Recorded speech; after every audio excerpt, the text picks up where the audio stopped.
Hi folks, welcome to my Bit Retro Journal. Today I'm going to be looking at drawing programs on the QL, so being able to create artwork. You can see on my screen currently, this is actually on my QL, I have something that I created recently using a drawing or a paint program called ARTice or ARTice, which is a companion package to the ICE graphical interface that I used. And what I did actually is I took a file online that I found and downloaded it. I think it was JPEG, and I converted it to a TIFF file. It was black and white, and then I ported it. Well, then I moved it over to my SD drive on my QLV drive, and then I used a program on the QL to convert it to a screen file, which is what the QL uses to display on the screen. And I used ARTice to color it in. What's interesting about this particular picture, so this is a picture of Asterix Obelix, which is one of my favorite comics when I was a kid growing up. This is one of the English versions. I have ones in German as well. And so Asterix and Obelix, Asterix is the little guy, Obelix is the big guy, are the two characters, and so I colored them in using this paint program. What's interesting about that is that I'm using the high-res mode on the QL, so it's like 80 column mode, 512 by 256, and it only has, besides black and white, it only has two other colors, red and green. So it's four color mode, and two of them are black and white. So with just red and green, I was able to get pinks, browns. The mustache and Asterix is supposed to be yellow, and on my Windows machine it looks yellow, more yellowish, but here it kind of looks a peapod color or green bean color, I guess. So yeah, it didn't come out quite as good, but it still looks really good considering it's only red and green that I could use. Now the QL also has a low resolution mode, which is 256 by 256, and in that you get it's 8 colors, so black, white, and then you get red, green, and blue, and cyan, magenta, and yellow. But here you don't have blue, you just have red and green. If you had blue, you could do anything. So the trick here is that we use dithering, so combining pixels close to each other to get these color effects. Kind of what old newspapers that had color pictures used to do as well. In any case, so what I want to do today is I want to demonstrate to you ARTice or ARTice. I'm going to take you through the steps of taking the TIFF file, converting it to a screen file, and it's just a little basic program that does that. Now the TIFF file has to be in a certain format, which I'll talk about. Then loading the screen file into ARTice or ARTice and changing it. And ARTice actually is a pretty nice interface. I use Paint a lot in Windows, so this actually works pretty well. I was very happy with it. I did also try out other programs, which I'll briefly show. One of them is called QL Peintre in French, P-E-I-N-T-R-E. And the other one's called Leonardo, and they both have their flaws, and I like ARTice better. Also because I'm using composite out, and it's an NTSC machine. I actually use part of the bottom of the screen, and so the nice thing about ARTice is it uses the top for the menu, which kind of pops up, and I'll show you how that works. So yeah, so let's do that. I'm going to move the camera to get you a better picture. And I will first show you how to convert a TIFF file into a screen file, and then how to load it. All right, here we go. Here we have a listing of one of my micro cartridges. It's actually an MDV file on my V drive, but MDV3 is holding the QL TIFF BAS program, as well as a TIFF file, Asterix2 TIFF, and then a bunch of screen files that I've generated. The TIFF file is one that I actually grabbed off the internet and downloaded a black and white picture of Asterix Obelix as a JPEG. Then I converted it to TIFF, and I can use Paint for that, Windows Paint. The only problem with Windows Paint, though, is it doesn't give you access to the attributes of a TIFF file. So a TIFF is kind of a container that allows you to set things like how many colors, and also whether it has compression or not. So I had to find another program. I think it was called Splendid View that allowed me to go and edit the TIFF file and change the settings to make sure it was 2-color as well as uncompressed, and that's what the QL TIFF BAS needs. And it's just a basic program, so let me load that in.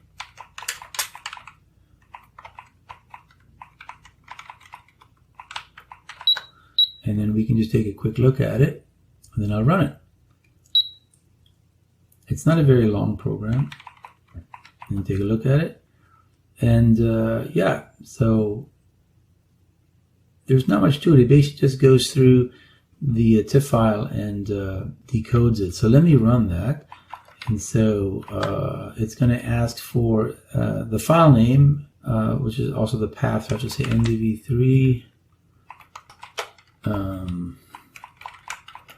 Asterix 2, I think is all I need. And I'm going to hit return. And what it's going to do is it's going to show the picture. And it's actually going to substitute green for white. But that's okay because I can actually use that and change it in my drawing programs. Because of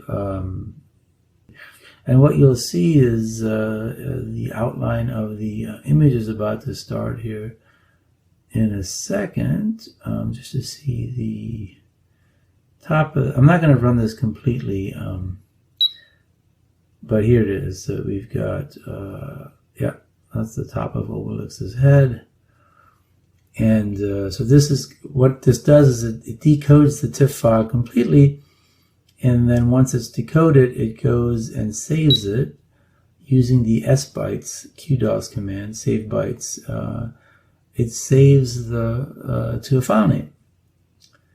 And then you can use lbytes to load that file, and you can load it to a specific memory. But you can see that Obelix is starting to appear. And I'm not going to run the whole thing because I already have generated. I did this already, but so you can see the character's face is starting to appear. And what I can do here is I'm going to break it right after his face appears fully. Yeah, there we go. So what I can do instead is I can actually do a lbytes MDV3. So this is the file that generates when it runs to completion, Asterix 2 SCR, which is a screen file. And this is going to load nice and, oops, what did I throw? Oh, I forgot I got to give it the address of where it,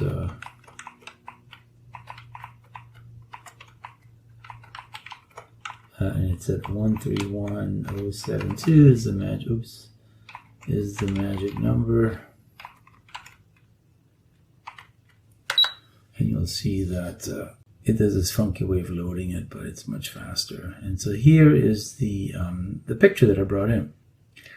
And so I then took this picture, and let me see if I can adjust this just a little bit to give you a better look at the fact that it's all green. Yeah. Just my camera's exposure gets kind of funky. But it's, yeah, so, and I can load this into ARTice and then recolor the green to be white and start putting stuff in. So that's the first step. So let me, next, I'm going to show you the other two drawing programs very quickly. The negative parts of both of them is that, well, the first one can't actually load in a full screen file. It needs to be smaller. And so it's kind of useless in that sense. You can create files and save them as screen files and then load them to screen, but you can't use an existing screen file and load it in because it's too big and it crashes. I've tried it several times. And that's called Peintre, QL Peintre in French, P-E-I-N-T-R-E. And the other one is Leonardo, and it can actually load, but again, they're both a little clunky, but I was going to show them to you quickly nonetheless, so let's do that. So this is Peintre. It has, basically, it only uses the screen area within here, so it creates these pictures that have black borders and even top, and it goes a little further down, but at the bottom, so it doesn't use the whole picture, and you can't even, first of all, you have to load in special suffix QSC. It won't even see SCR files. And then if you try to load it, if you rename an SCR file as a QSC file and you use the whole screen, it'll actually crash the program. You use F5, well, so you use your arrow keys. This is MDV, and you can then see what's on. So this is going to look at my drive 3, which I just shown you. So I kind of configured this. Also, out of the box, this was configured for MDVs 1 and 2. And had to do some hex editing to get it to work with MDV3 for my on my V drive, but it was pretty easy because they're just all strings. So you can go F1 for directory, and then you just kind of step through it. It's kind of weird. And then you can try to load it. But again, if you try to load it, it's actually going to escape. So you choose your color up here. It also does its own key beep, which kind of interferes with my key beep. Maybe you choose...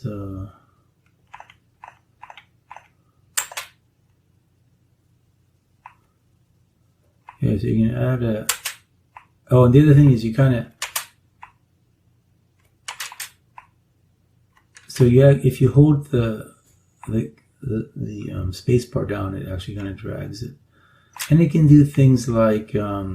there's mode is for high or low res. Text, it has some text choices. It can also sort of flip a picture, which I tried. I think it's one of the bottom menu options.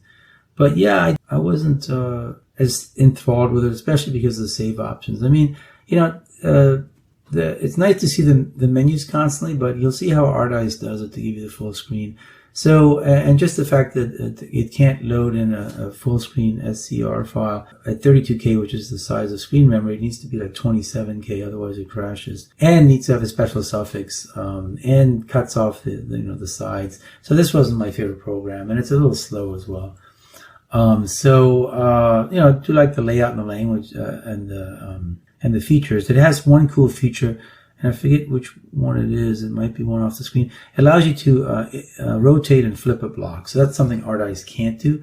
But I read through the manual, which is pretty complex, and supposedly you can recolor, but it wasn't easy. I tried, played around with it a bunch, and I couldn't figure out how to recolor things. You can certainly fill things, but not recolor. So if I went and decided to, I think you go escape, and then you choose... yeah, so I don't know. That seems to be not the fill option. So yeah, it's not sort of intuitive as well. So obviously it has this, which I think.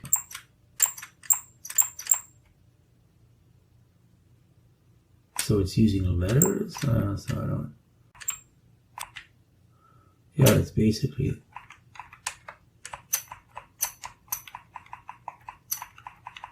Yep. So. Anyway, not my favorite program. So let me go on to the next program to show you it, and then we'll go to ARTice. This is Leonardo. It's actually, I think it's written by a German person because it's using German. Here it's asking for whether you want 4 or 8 colors. I'm going to choose 4. And this program also ends up crashing a lot, which is a little annoying. I will say that... it does have a mouse driver that somebody wrote for it, so it can use a serial mouse, which is nice. Otherwise, you can use the joystick or the keyboard commands.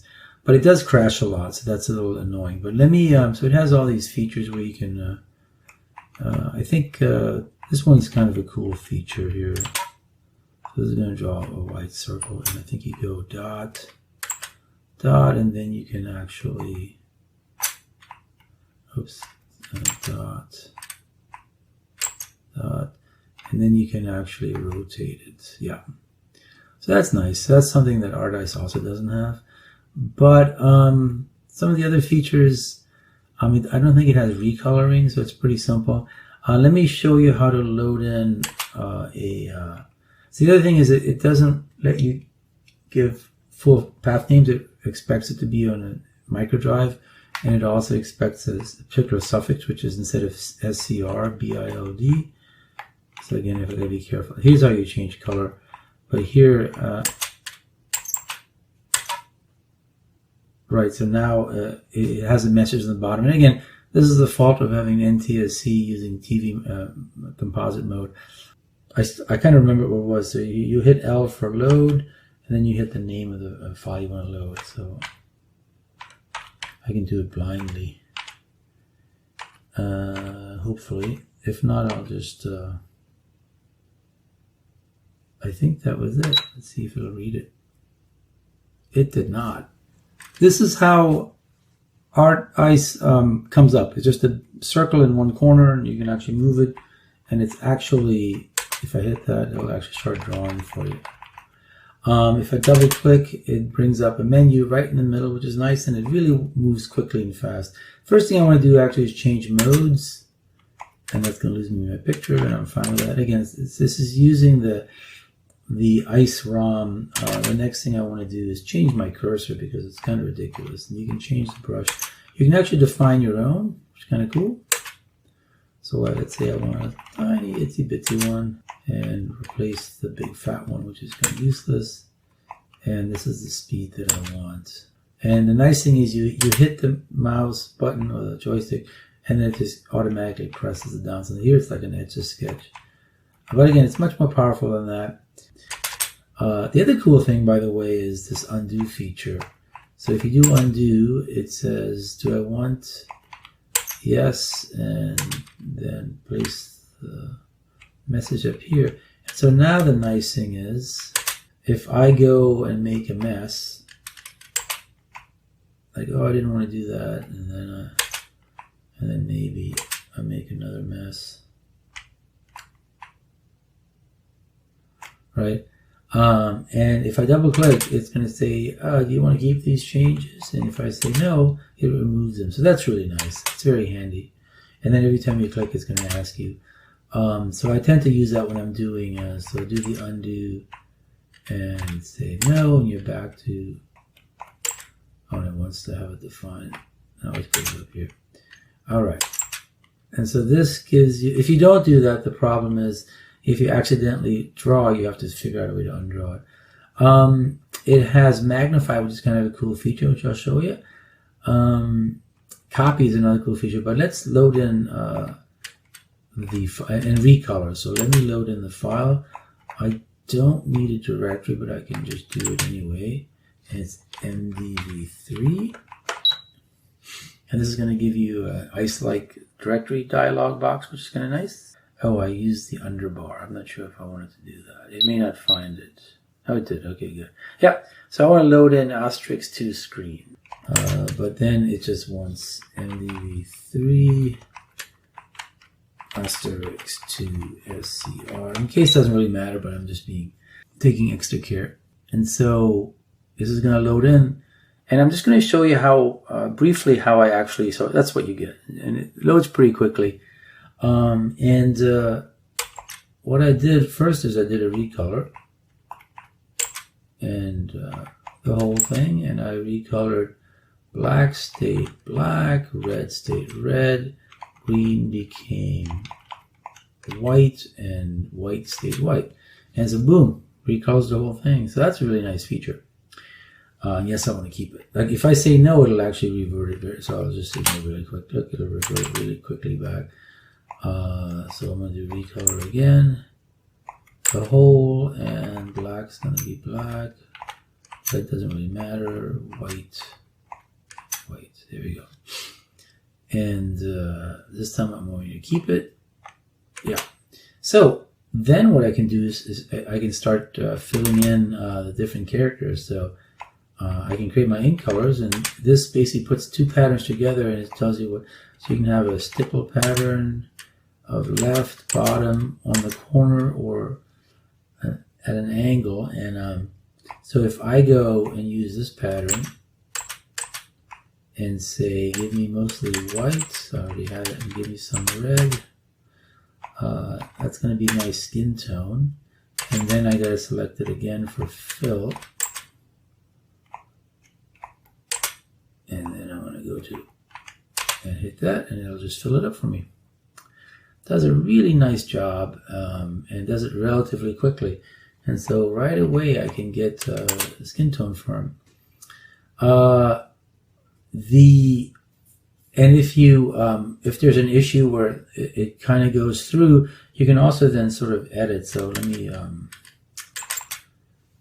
show you that. So a good way to do this is, so I want to do some editing in black. I'll just choose both sides to be black. Oops. Doesn't matter what the pattern, the stipple is.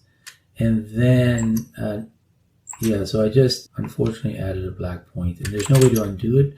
So one way to do this is you can just change it into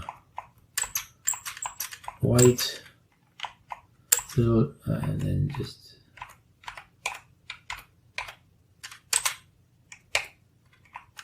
There we go. And then let's go back to black. This is why it's handy when you're doing editing of an existing, is to have the undo feature, because it will literally, and then you just move the window wherever you want. I always move it to here. So now if I make a mistake,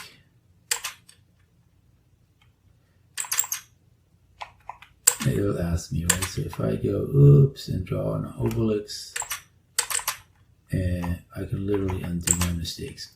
But if the other thing it has, which is kind of cool, is, and again, this is going to ask you every time when you double click, but the magnifying feature is kind of cool.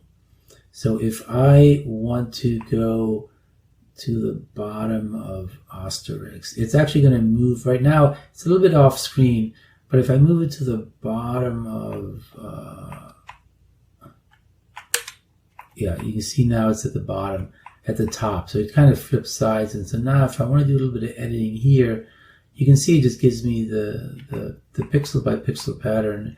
And I can see, like, you can see there's a, you can see that there is a, and this is going to hone in, and I can fill that. And so now there's no longer a little divot there, etc. So it's kind of cool. And again, it'll still ask me if I want to keep it or not. I'm actually not going to edit this. But so you can do all sorts of cool things with that. So that's handy. Let me show you some more. So when I do fill in, I don't do the undo because there's no reason to. It always makes you reset this, which is a little bit annoying, but it happens pretty fast. And I want to get rid of the magnify. So now one of the colors that you can come up with here. So if you go, it's green and red. So if you have a lot of red and a little green in this pattern up here, and you can then actually do a fill, that becomes brown and works really well. Like I said, I'm not going to paint the whole of Asterix. And then if you do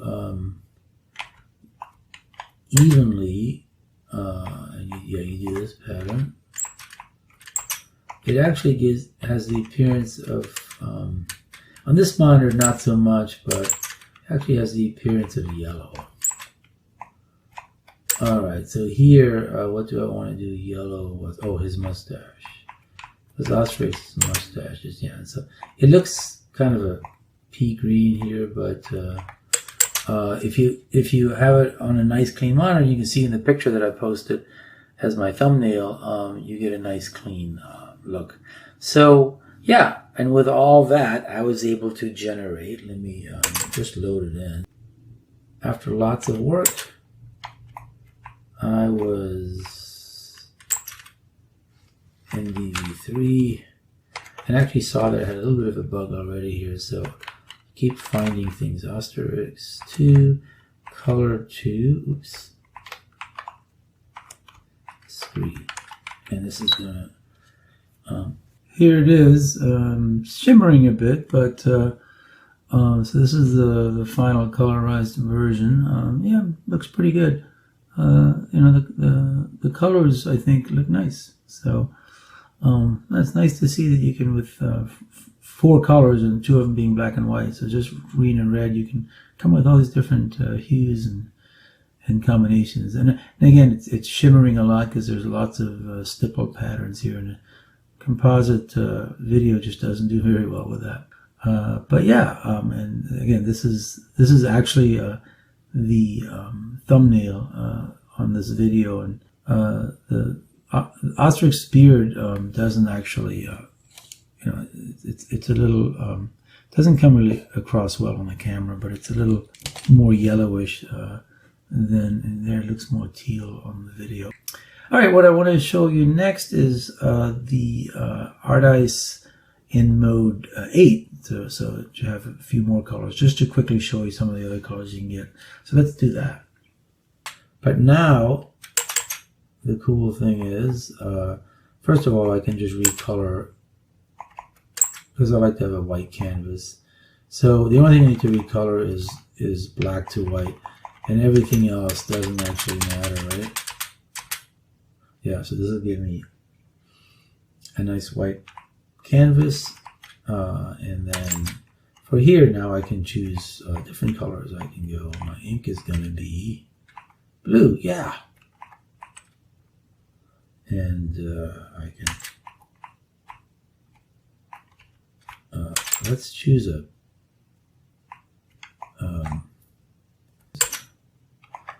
let's choose the big one pretty fast. So here, finally get some nice blue.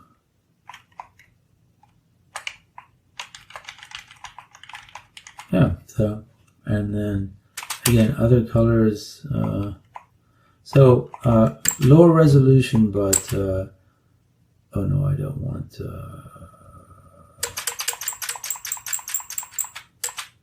Did I just change it to yellow? Oh, I did. Yeah, no, I don't want to keep that. I wanted to choose my ink. That's what I wanted. And so you can do all sorts of. Oh, light blue. Yeah, I like that. So we even have light blue. What does light blue and dark blue give you? Oh, interesting. Okay. So yeah, so you do have more colors than that. QL is not known for its, but yeah, so that's a nice color. So anyway, so that's just a nice, cool feature. Feature-packed drawing program where you can do cool stuff. Was there anything else I wanted to show? I think I've covered everything that I wanted to show. So the final thing I'm going to show is how to change it to a bitmap. So I've set up my MDV3 to be able to do a bitmap creation. So I just have to copy SCR2 screen to bitmap executable and clear out some of the other screen files because you need about 65K of disk space, so about 130 sectors. And so let me run it. And I did have to install Toolkit 2 because I do need to be able to pass parameters, which is what Toolkit 2 did. And that's the form you take. And so now MDV3, you give it the mode 4 and the device to do it on, and hopefully this will work. Let's see if this will, this will take a while, so I'm going to just fast forward over this. So what it first does is print the original image again, and then it'll just slowly convert it. So yeah, I'm going to fast forward over this or just jump to the end. And once it's finished, it actually generates the bitmap file, given the original same name. But that is the actual file that I then posted as my thumbnail. It creates a file that's 512 by 256, which is the resolution of the QL, and you can just scale it up by a factor of 2 to make it 1024 by 512 if you want. Just each pixel just gets that much bigger. I think that's the size of the picture that I've been sharing. But yeah, it looks good, and really nice to see that the QL, despite its lack of hardware, has some really nice drawing programs, especially ARTice, and can actually do some interesting color stuff with dithering. So I'll end there today. Thanks for joining me, and I'll see you next time.